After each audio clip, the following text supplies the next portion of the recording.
The collision lasted less than 2 seconds. Emma Reyes was moving quickly through Union Station at 5:40 in the evening, rush hour, the platform a current of bodies moving in every direction, her white cane sweeping in the practiced rhythm she had relied on for 6 years. She misjudged a gap in the crowd. Her shoulder caught the arm of a man standing still near a pillar. She stopped immediately. She said she was sorry. She did not wait for a response. People rarely gave one in a crowd like this, and she had learned not to expect it. She kept moving toward her platform. What she did not see, what she could not have seen, was the man's face. Daniel Voss had not moved, not because he was injured, because the woman who had just apologized and walked away had a voice he recognized instantly, completely, in a way that bypassed every defense he had built around himself in the 11 years since the accident. He had spent 11 years trying to find that voice. He had hired people. He had spent money that most people couldn't imagine on a search that had produced nothing, no name, no address, no trace of the woman who had pulled him from a burning car on a frozen highway and called for help and then, somehow, vanished from every record he could access.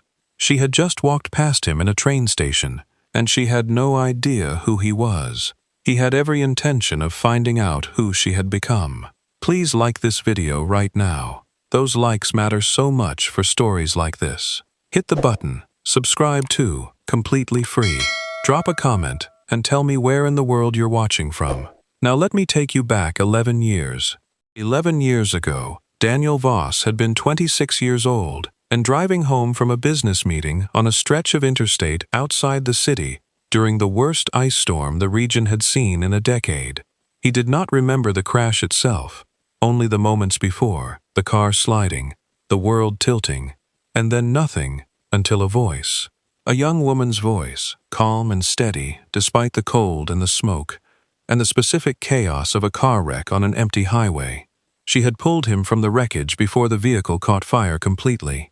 She had stayed with him, talking to him, keeping him conscious until the ambulance arrived.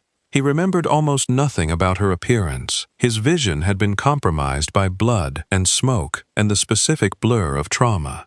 He remembered the voice. He remembered her hands, steady despite what must have been overwhelming fear. He remembered that she had told the paramedics her name and address before the chaos of his transport separated them, and that by the time he was conscious and capable of asking questions, nobody at the hospital had a record of who had called it in. The Good Samaritan, as the paramedics had described her, had left before they could properly document her information. He had spent years trying to find her. He had built, in the meantime, a business empire that most people in the city found intimidating. Not through illegality, but through the specific ruthlessness of someone who had decided, after nearly dying on a highway with no one but a stranger to save him, that he was not going to waste the life he had been given being soft about anything that mattered. Voss Capital Holdings controlled real estate, logistics, and private equity interests across 4 states. Daniel was known, in every room he entered, as someone who did not lose negotiations and did not forgive people who tried to take advantage of him. He was also known, by the small number of people close enough to see past the reputation, as someone who had never stopped looking for a woman whose name he didn't know. Emma Reyes was 32 and had been blind for 6 years, the result of a degenerative condition that had taken her sight gradually, over 18 months, in her mid-20s. She worked as a music therapist at a children's hospital, a profession she had moved into after her sight loss, specifically because it required exactly the skills she had: patience, careful listening, the ability to read a room through everything except vision. She did not think of herself as remarkable. She thought of herself as someone managing a difficult situation reasonably well, most days, with the occasional day that wasn't reasonable at all and required simply getting through. She did not remember the highway.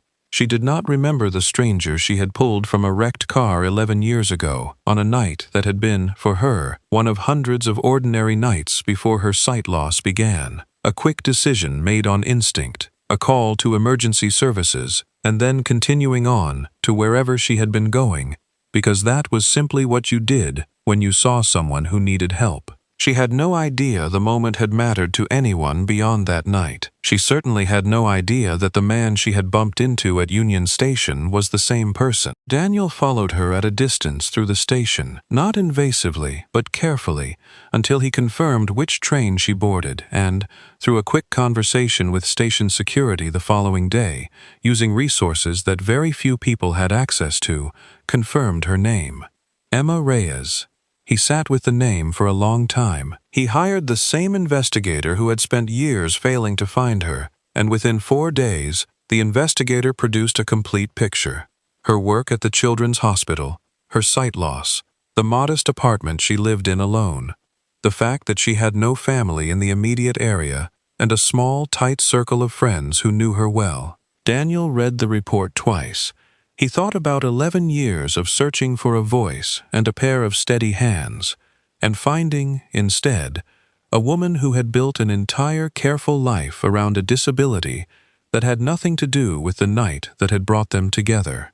He did not approach her directly, not because he was afraid. Daniel Voss was not a man easily intimidated by social risk, but because he understood, with the specific clarity of someone who had spent a decade thinking about this exact moment, that approaching her directly and explaining everything at once would overwhelm a situation that deserved careful handling. He decided to help her first, quietly, without explanation. It started small. The Children's Hospital, where Emma worked, had been operating its music therapy program on a shoestring budget for years. Insufficient instruments, no funding for the specialized equipment that would have made her work significantly more effective. An anonymous donation arrived 3 weeks after the train station, funding a complete equipment upgrade for the program. Emma did not know where it came from. The hospital administration didn't either. The donation had been routed through a foundation with no public ties to any individual donor. A month later, Emma's apartment building underwent unexpected but badly needed accessibility improvements. Better tactile flooring in the common areas, improved lighting contrast on the stairwells, modifications that made her daily navigation measurably easier. She mentioned this to her friend Lily over coffee, genuinely puzzled. She said it felt like someone was looking out for her. She had no idea how right she was.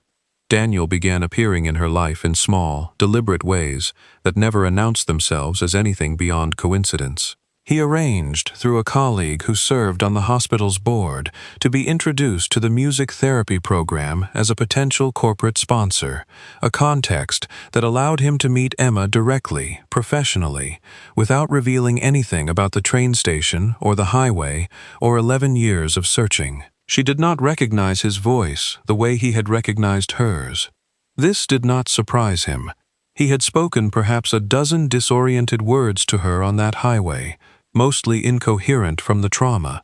She had spoken steadily, clearly, for the entire time she stayed with him. The asymmetry of memory made sense. He found himself in the meetings that followed about funding and program development, genuinely drawn to her, not as the woman who had saved his life 11 years ago, but as the person she had actually become. Her dry humor, her specific, hard-won patience, the way she talked about her work with the children at the hospital, which carried none of the performative compassion he had grown used to in people who wanted something from him.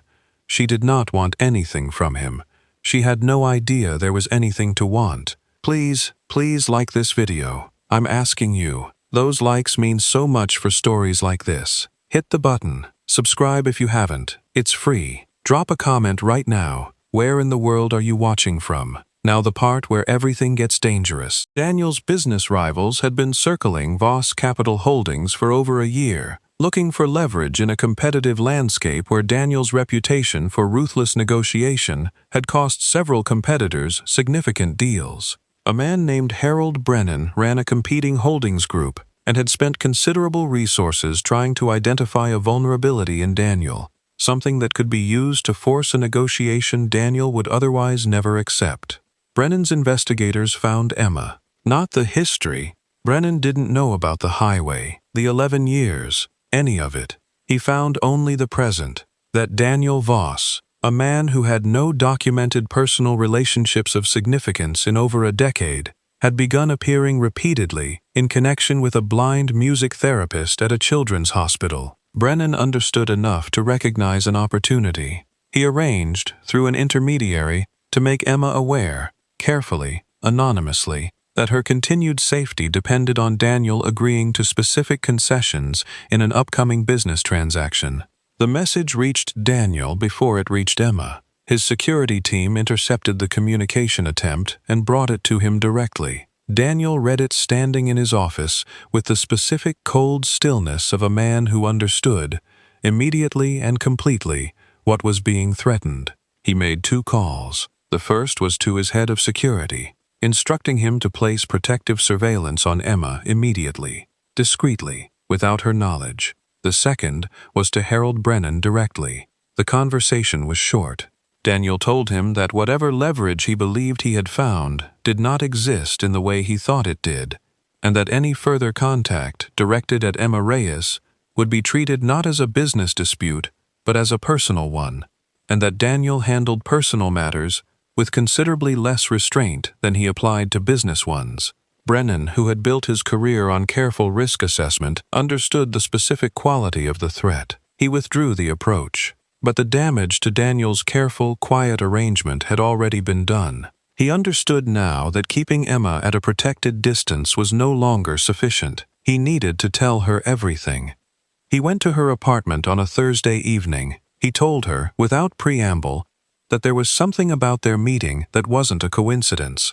He told her about the highway, the ice storm, the voice that had stayed with him for 11 years steady through smoke and fear, telling him to hold on, that help was coming, that he wasn't going to die on that road. Emma sat very still as he talked. She said she didn't remember it specifically. She said there had been a period in her early 20s when she had pulled someone from a wreck on the way home from a friend's house, that she had told the story a handful of times over the years as something that had happened to her once, briefly, before her life moved on to other things. She said she had never known what happened to the man she helped. She said she had never known his name. Daniel told her his name. He told her everything else: the search, the years, the train station, the quiet help he had been providing without her knowledge, the threat that had finally forced him to stop being quiet about any of it. Emma was silent for a long time. She said, "You've been taking care of me for months, and I had no idea."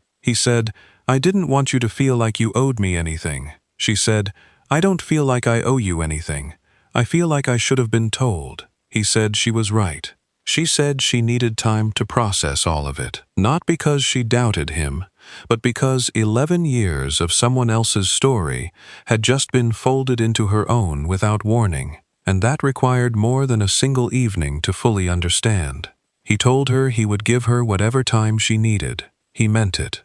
Emma took 3 weeks. During that time, Daniel did not contact her. He kept his word, even though every part of him wanted to know what she was deciding.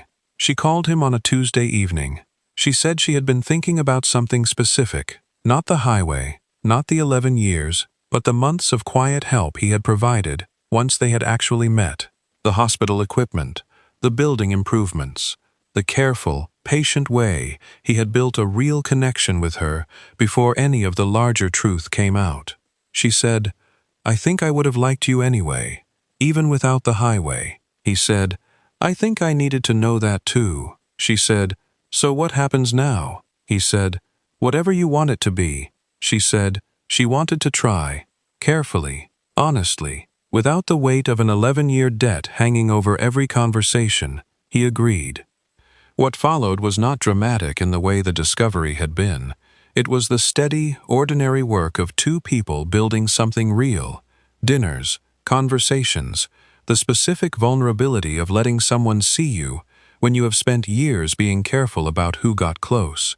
Daniel restructured significant parts of Voss Capital Holdings over the following year, not abandoning the business, but redirecting substantial resources toward accessibility initiatives and medical research funding, specifically targeting the kind of degenerative conditions that had taken Emma's sight. He told her this wasn't charity. He told her it was the only way he knew how to say thank you to a world that had given him 11 extra years he hadn't expected to have. She understood exactly what he meant.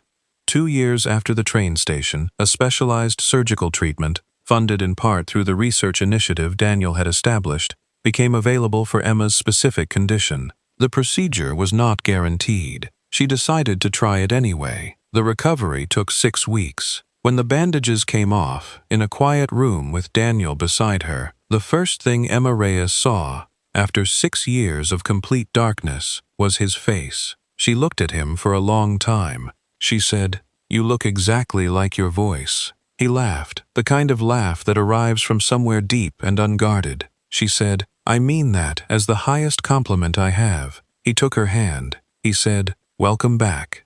Here is the question I want to leave you with." Daniel helped Emma for months before telling her the truth about who he was and why. Some people will say that was thoughtful, protecting her from the weight of an obligation she never asked for. Others will say any relationship built partly on concealment starts on uneven ground, no matter how good the intention. What do you think? Was Daniel right to wait as long as he did? And if you were Emma, would the months of secret kindness feel like a gift, or would you feel like you'd been managed instead of told the truth? Drop your answer in the comments. I want the real one. And please tell me where you're watching from. Please like this video. Those likes are what helps stories like this reach people who need them. Hit the button. Subscribe if you haven't. It's free. Share this with someone today. See you in the next one.